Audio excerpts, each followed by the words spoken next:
What you're about to hear might shock you, and it might even make you a little angry.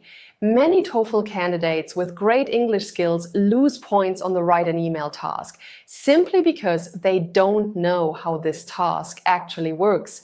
They make the same mistakes over and over again, and it keeps pulling their score down. The truth is, high-scoring candidates approach this task completely differently. They don't only write simple sentences, they don't skip the greeting or the closing, and they definitely don't just use basic vocabulary. They know exactly what the TOEFL examiners are looking for, and they write with that in mind. We've helped thousands of students prepare this way through our TOEFL packages. They discover how strategic preparation can make a real difference in their results. In this video, I'll show you 10 big mistakes TOEFL candidates make in the email task and what you should do instead. By the end of this video, you'll know what hurts your score and how to avoid it. If you struggle with the email task, keep watching.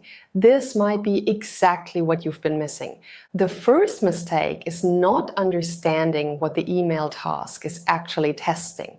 A lot of candidates sit down and just start writing without really thinking about what the examiners want to see. And that's a problem.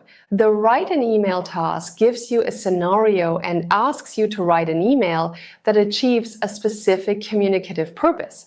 That might mean making a request, describing a problem, giving a recommendation, or responding to a situation. You have 7 minutes to complete it. What the examiners are looking for is whether you can communicate clearly and effectively in writing and follow the social conventions of email writing. They also check whether you use a good range of vocabulary and grammar and address everything the task asks you to do. When you understand all of that before you sit down to write, you approach the task with a completely different mindset. You're not just writing an email, you're demonstrating your writing skills in a very specific and deliberate way. That shift in mindset is what separates lower scoring candidates from higher scoring candidates. The second mistake is missing one or more of the bullet points in the prompt. This is one of the most common mistakes, and it's also one of the most costly. The prompt usually comes with 3 bullet points. These are the 3 things you must do in your email. The examiners check whether you've addressed all 3 of them. If you skip one, your score goes down. Many candidates get stressed by the time pressure and rush into writing.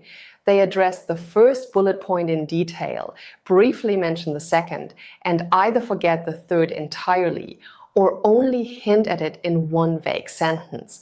To avoid this problem, read all 3 bullet points carefully before you start writing. Then, as you write, make sure each one gets its own clear, developed response. When you're done, quickly check that you've covered all of them before moving on. Addressing every bullet point completely is one of the most direct ways to boost your score on this task. Mistake number 3 is using the wrong tone. This is something a lot of candidates don't think about, but it can make a big difference to your score. The email task tests your ability to use appropriate social conventions, and tone is a huge part of that. For example, you might have to write to someone in an official or semi-official capacity. That might be a professor, a manager, an event organizer, or a company's customer service team. These situations call for a formal or semi-formal tone. You should not use casual, everyday language. So don't write something like this: "Hey, I was wondering if maybe you could help me out with something." Instead, write something like this: "I am writing to kindly request your assistance regarding an issue I recently encountered." You need to show the TOEFL examiners that you understand the context and can adjust your language accordingly. Adapting your tone to the situation is one of the skills the scoring criteria rewards. Tip number 4 is about a mistake that can cost you points right from the start: using an incorrect email format or skipping it altogether. An email has a specific structure. It opens with a greeting, moves through the body of the message, and closes with a sign-off. These aren't optional extras. They're expected, and the TOEFL examiners are looking for them. A lot of candidates skip the greeting and just launch straight into the content. Some don't add a closing at all and just stop writing when they've run out of time. Your greeting should match the tone of your email. If you're writing formally, use something like "Dear Mr. Smith" or "Dear Professor Turner." If the situation is slightly less formal, you can write something like "Dear Sarah." For your sign-off, use something appropriate like "Best regards," "Sincerely," or "Kind regards," followed by your name. These formatting elements don't take long to write, but they signal to the examiners that you understand how professional communication works. That's a big part of what this task is testing. Now, here is something important. Many TOEFL candidates think that knowing a few writing tips is enough to get a strong result, but it's not enough. To do well in TOEFL writing, you need to understand exactly how the tasks work, what the examiner is looking for, and how to demonstrate those skills in your response. That's exactly what we teach in our TOEFL packages. Our students get step-by-step guidance on how to approach the writing test effectively, so they feel confident and ready on test day. They learn how the writing tasks are designed and what skills they need to write high-scoring responses. Our TOEFL packages include lessons for all tasks, sample answers, mock tests, templates, and much more. If you want expert guidance for your TOEFL preparation, click the link below to learn more. Mistake number 5 is writing too little. And this one surprises a lot of people because they think a short, clean response is better than a longer one. But that's not how this task works. The TOEFL examiners want to see elaboration. That means they want you to develop each bullet point with enough detail and explanation that your message is clear, convincing, and complete.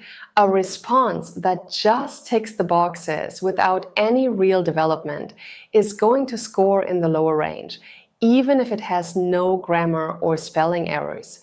Think about it this way. If the prompt asks you to explain why you're interested in joining an organization, don't just write, "I'm interested in joining because it sounds good."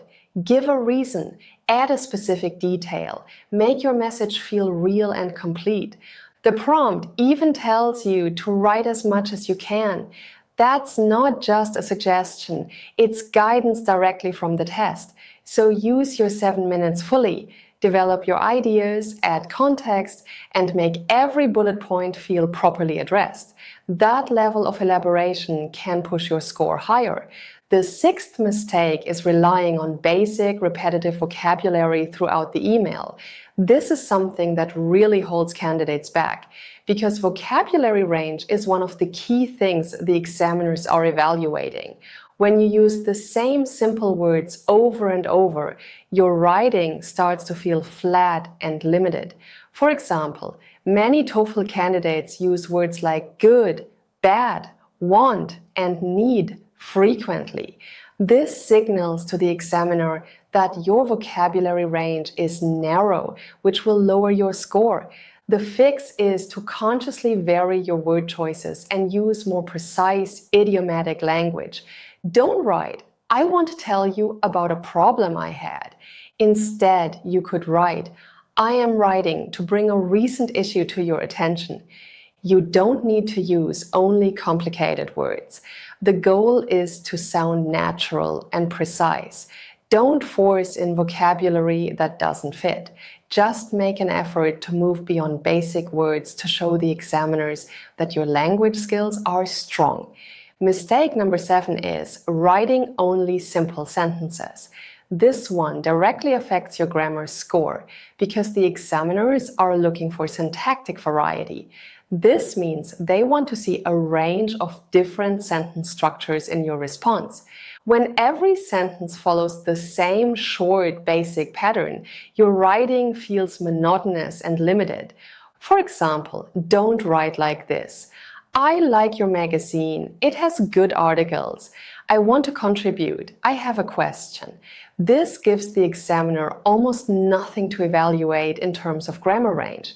What you want instead is a mix of sentence types. Use compound sentences that join two related ideas together. Use complex sentences with subordinate clauses. Try relative clauses to add extra information naturally. For instance, I have been following your publication for several months and have always appreciated the variety of perspectives it offers, which is why I was eager to contribute. The part, which is why I was eager to contribute, is a relative clause. It begins with the relative pronoun which and refers back to the idea that the writer has long appreciated the publication. That one sentence shows the examiner a lot more about your grammar ability than 4 short sentences ever could. You don't need to make every sentence complicated. A mix of simple and complex sentences is fine. By the way, if you want this channel to keep going, write yes in the comments, click like and subscribe. We only make videos that you actually want to watch. Now, let's continue with 3 more essential tips for TOEFL writing. Mistake number 8 is being too vague. A lot of candidates address all 3 bullet points, but don't actually say anything concrete. Every sentence is so general that the email feels underdeveloped. For example, imagine the prompt asks you to describe a problem you experienced with a company's online platform. Don't write, "I had trouble with the website and it didn't work properly." This sentence technically addresses the bullet point, but it gives the reader no real information.